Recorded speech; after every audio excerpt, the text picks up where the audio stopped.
শুধুমাত্র ঈদের আগে বলছে ভাই এই সপ্তাহে বেতনটা দিবে, আগামী সপ্তাহে গিয়ে ঈদের পরের সপ্তাহে গিয়ে আপনি এই অভিযানটা চালান, তা নাহলে আমার স্যালারি বন্ধ হয়ে গেলে এত শ্রমিকের সমস্যা হবে। এই একটা জায়গায় আমি সুপারিশ পেয়েছিলাম। ওয়েস্ট ম্যানেজমেন্ট হচ্ছে সব থেকে আমাদের গুরুত্বপূর্ণ ঢাকা শহরের জন্য। এগুলোর জন্য আপনাদের সচেতনতা দরকার, পাশাপাশি আপনাদেরকে প্রতিনিয়ত এটা নিয়ে ব্র্যান্ডিং করতে হবে, যাতে অ্যাটলিস্ট আমরা দ্রুত এটাকে অ্যাড্রেস করতে পারি। কালার এক্সপার্ট, জর্জ স্যাপ এবং মাইল্ড অন হ্যান্ডস টেকনোলজি সমৃদ্ধ অরিক্স ক্রিস্টাল ওয়াশ আপনার লন্ড্রি এক্সপার্ট।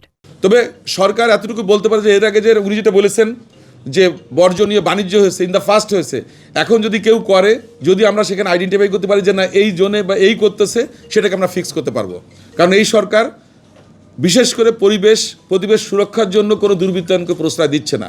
আমি গত 6 মাস ধরে কাজ করছি এই মন্ত্রণালয়ে, এখনও পর্যন্ত আমাকে কেউ বলেনি যে এইটা করেন না। শুধুমাত্র ঈদের আগে বলছে ভাই এই সপ্তাহে বেতনটা দিবে, আগামী সপ্তাহে গিয়ে ঈদের পরের সপ্তাহে গিয়ে আপনি এই অভিযানটা চালান, তা নাহলে আমার স্যালারি বন্ধ হয়ে গেলে এত শ্রমিকের সমস্যা হবে। এই একটা জায়গায় আমি সুপারিশ পেয়েছিলাম, মানে যে কোনো একটা জায়গা থেকে আমি অভিযান চালাইছিলাম। অনেকগুলো নষ্ট করার পরে তারা বলছে না এই সপ্তাহটা বন্ধ রাখেন, নেক্সট উইক থেকে করেন। তো আমি দেখলাম যে ঠিক আছে, যেহেতু এখানে একটা তাদের প্রোডাকশন হয়ে গেছে, আমি তো কারো ক্ষতি করতে চাই না। আমি চাই আমার পরিবেশকে ঠিক রাখার জন্য এবং ডিসকারেজ করার জন্য, যাতে আগামীতে এগুলো না করে।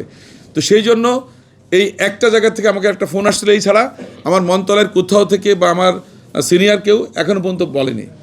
পাশাপাশি আমরা চেষ্টা করছি যে আমাদের যে মানে দূষণ কমানোর জন্য যে উৎসগুলো আছে সেগুলো চিহ্নিত করছি, কিন্তু আমরা সেগুলো নিয়ে কিন্তু কাজ শুরু হয়ে গেছে ইতিমধ্যে এবং প্রতিনিয়ত যাচ্ছে। হ্যাঁ, হয়তো দৃশ্যমান হচ্ছে না। আর আমাদের অধিদপ্তর থেকে প্রত্যেক দিন যে অভিযানগুলো হচ্ছে, আমি ছবি পাচ্ছি, তালিকা পাচ্ছি এবং এগুলো নিয়ে প্রতিদিন আমরা আপডেট নিচ্ছি। প্রত্যেক দিন সন্ধ্যাবেলা যাওয়ার আগে আমি দেখি আজকে কী কী মানে কাজ হয়েছে। তো আমরা যারা কাজ করছি, সরকারের যে ভাতা নিচ্ছি, আমরা 100% চেষ্টা করছি মানে এটাকে হালাল করে নেওয়ার জন্য, কাজ করে নেওয়ার জন্য। তো সুতরাং আপনারা নিশ্চিত থাকতে পারেন, বর্তমান সরকার অত্যন্ত আন্তরিক।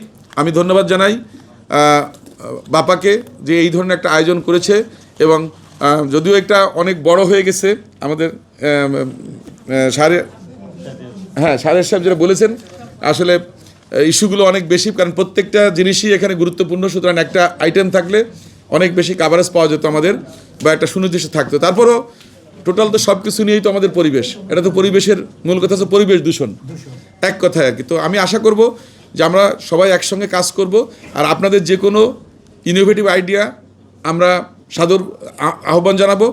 আর পাশাপাশি চেষ্টা করব যে আগামীতে আপনাদেরকে বেশি করে সম্পৃক্ত করার জন্য আমাদের এই কর্মকাণ্ডের সাথে।